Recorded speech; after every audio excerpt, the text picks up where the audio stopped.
Is Oxbridge worth it? Oh, that's cold.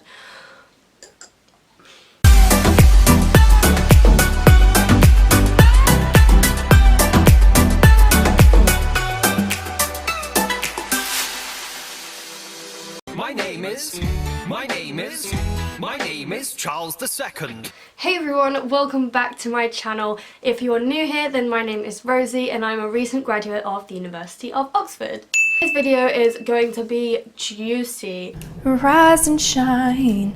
And I am very excited to film it actually because I have a long list of questions that I've been meaning to talk about on my channel for a long time. I just didn't want to talk negatively about the uni until I'd got my degree like written down on paper, just in case they decided to take it off me. Why would they do that? But you know, I've worked so hard for this, and degree is something that I never thought I would be able to get from my background, and it's here and no one is taking that away from me. So yeah, we're doing it now though.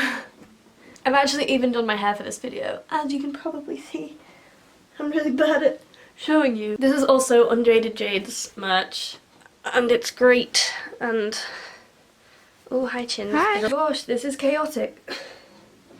Anyway, without further ado, let's get on with the video. Got my tea to answer these questions. Keep calm and subscribe to my channel. I've not grouped these questions in any way, so this might be a little bit random, but they're also all about my experience at Oxford, so it's not really random at all. They ask you how you are, and you just have to say that you're fine when you're not really fine, but you just can't get into it because they would never understand. They ask you. So the first question, which I've kind of chatted about this before in my life update video, is would I choose Oxford again? Now, as a postgrad, no, I wouldn't choose Oxford again. I spoke in my life update video basically saying that I'd considered it, but I think I've only really considered it because I've felt like I need to carry on that sort of I'm at Oxford thing. Like, that's so much of my identity now that a big part of me feels like, oh, I need to continue that. But really, it doesn't do the course I want to do. It's ridiculously expensive for postgrad and it's just not worth it. Basically, I want a degree with more practical aspects, and I doubt, thinking about Oxford at undergrad, that a master's is going to give me that.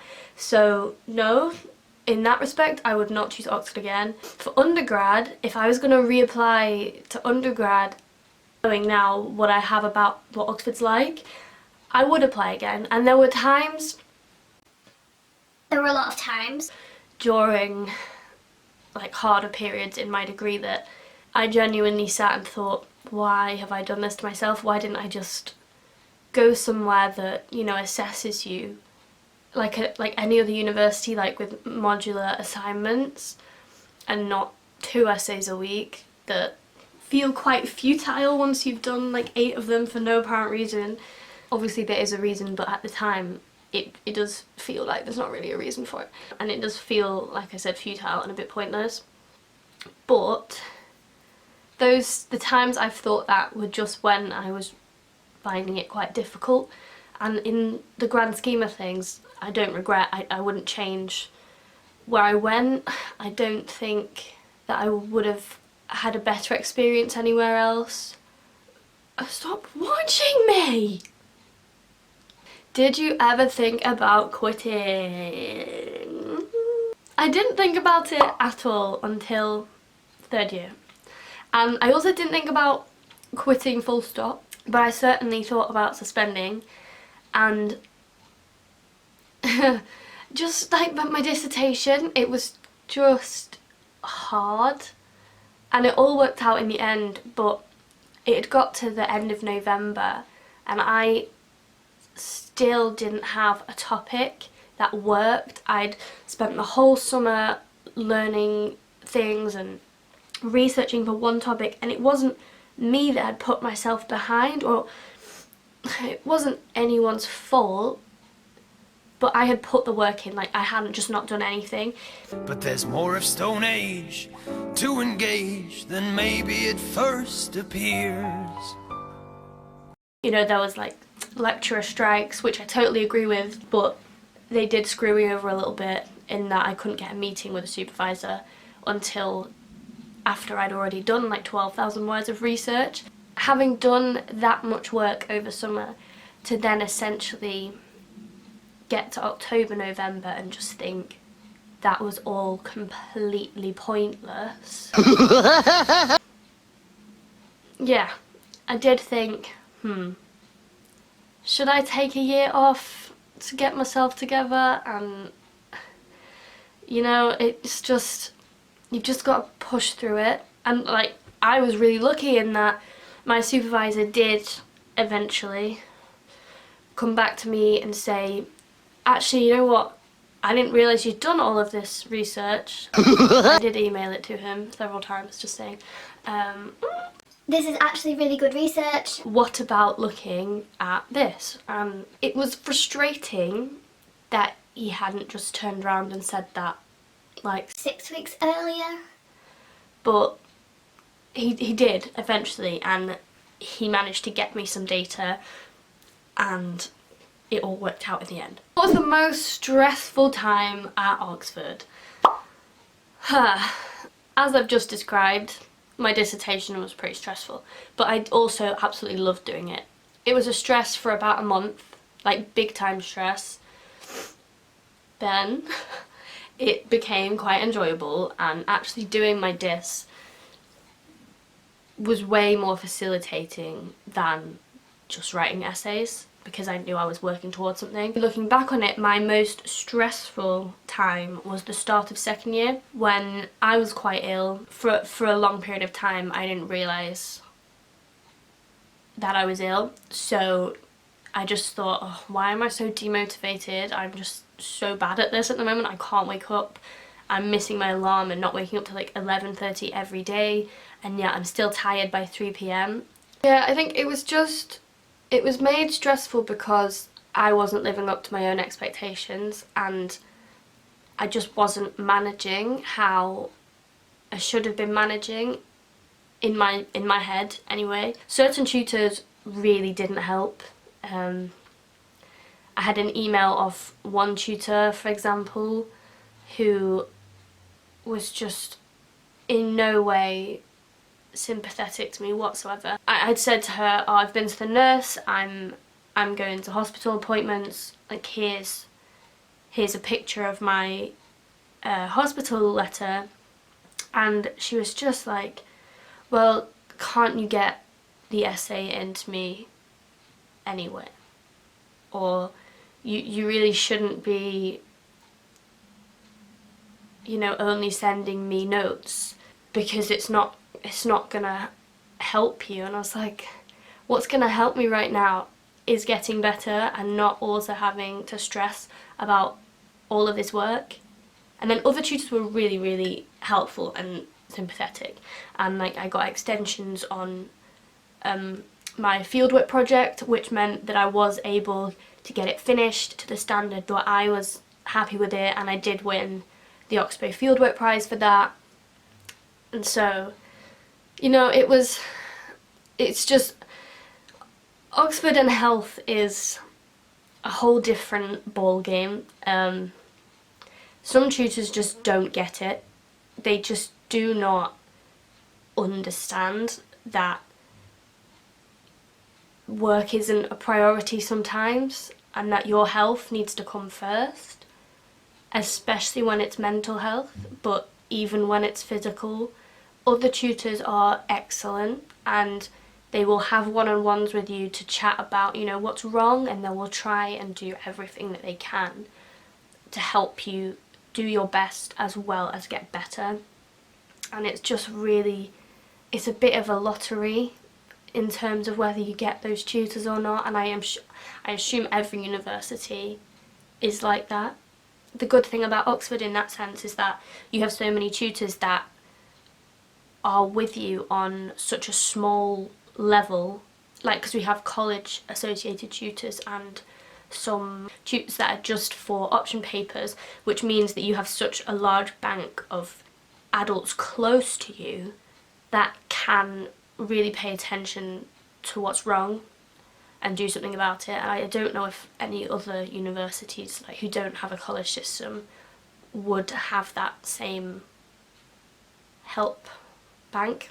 Okay, I'm gonna do a nice question now. What was the best year at Oxford and the best memory? Oh, it's a hard one because I absolutely loved first year.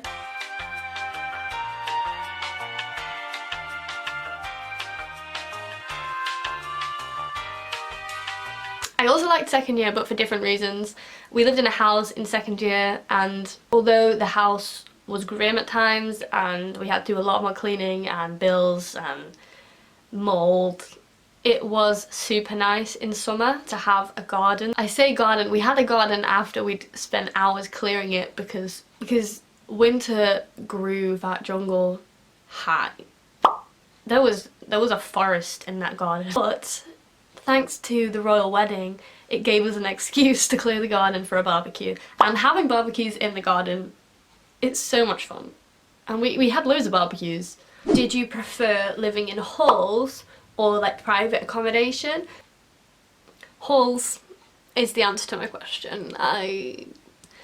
My experience in halls, anyway, was better than a house. Not every college at Oxford offers you 3 years of private, and you know, some do. Some offer a year, like St John's for example, offer a year in a house that is actually college owned accommodation, which is really nice.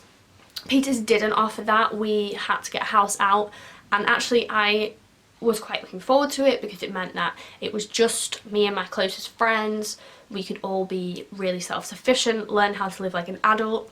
The house was great, but there's a massive issue in Oxford with how expensive the housing is for how poor it is. Our house was one of the best ones. It had a garden, 7 decently sized rooms with a big open plan kitchen and conservatory type thing, and most of the houses don't have that. We were just really lucky that we got straight in there and were really on it with our like bio for our group. But it was £120 a week without bills, and you know, for a student house that was Absolutely full of mould. which we had to, you know, pay to sort out ourselves. That being said, that was really actually helpful because we learned to pay bills, we learned about rent, and I know that sounds stupid, but like we learned to keep up with payments and, you know, like setting up direct debits, and just lots of life skills were learned in second year, including how best to plan when to put heating on, and really trivial things that you wouldn't get to learn in student halls. Okay, favourite extracurricular. I didn't really do one. In first year I did gymnastics. I did go to the Oxford University gymnastics training and I paid for the whole year. Unfortunately, the workload was not the easiest to manage, and a lot of the time I couldn't go to training because I hadn't prioritised things right. I went enough times to like pay for the training for the first term. Then over Christmas I broke my foot right here to be exact, and then I just, because I was so out of practice with it, I just didn't go back. Working at St Peter's Bar throughout all of my 3 years has probably been the best extracurricular that I did. And you can work in a lot of the bars, but with Peters I could work up to manager, co-manager slash treasurer of the bar in my second year, and I absolutely loved that. It meant that I could practice gaining like managerial skills as well as get paid, which meant that I could actually afford my second year house just about, along with having some social life that didn't put me too far into an overdraft all of the time, which a lot of my friends were struggling with. And I think it did make me way more stressed at times because I had this part-time job as well as my studies, which actually, you know, you're not allowed to have at Oxford, but because I was working for the college, that's a loophole that I could get around.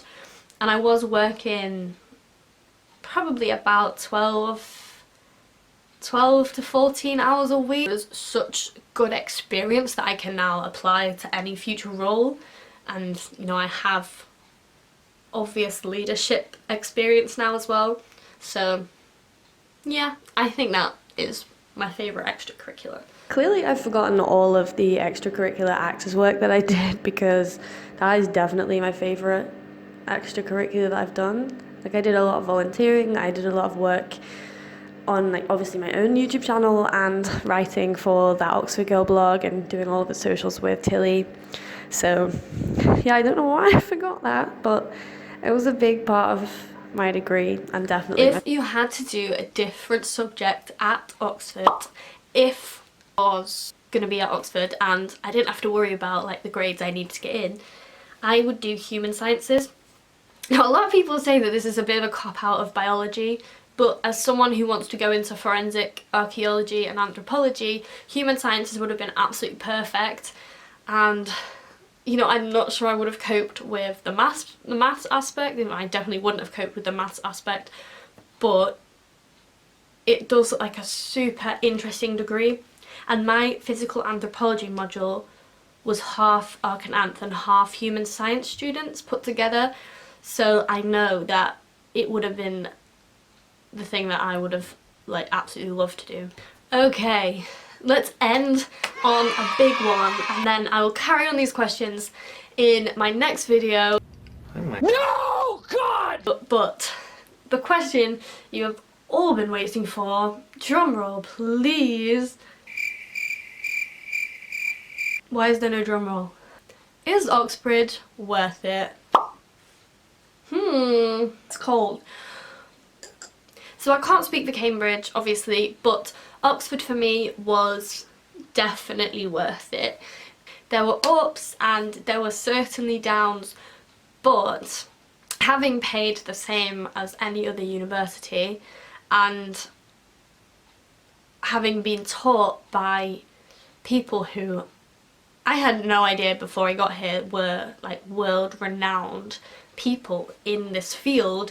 It's hard to say because I haven't experienced another university, so I don't know if I would have got exactly the same amount out of it elsewhere, but I know for a fact that like now, knowing I want to go to Cranfield to do forensics, I would not have had the opportunity to be taught by one of the head people on that course at Cranfield at Oxford, because he works in both places, and that for me is amazing and makes it all worth it, because that's what I want to do in the future.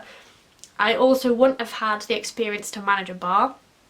I wouldn't have had all of the formal halls every week, which, you know, is not everyone's cup of tea, and certainly wasn't mine before I got here. But to have that option was great, because it meant for like a birthday you could have a really cheap meal and then a night out in one of the excellent nightclubs. I can also now email any of my tutors for references, and to go into an archaeological field with a reference from a leading expert, you know, it looks good. Oxford has been so worth it, and other people will probably say different, but yeah, for me it's been the best. And I wouldn't change those 3 years.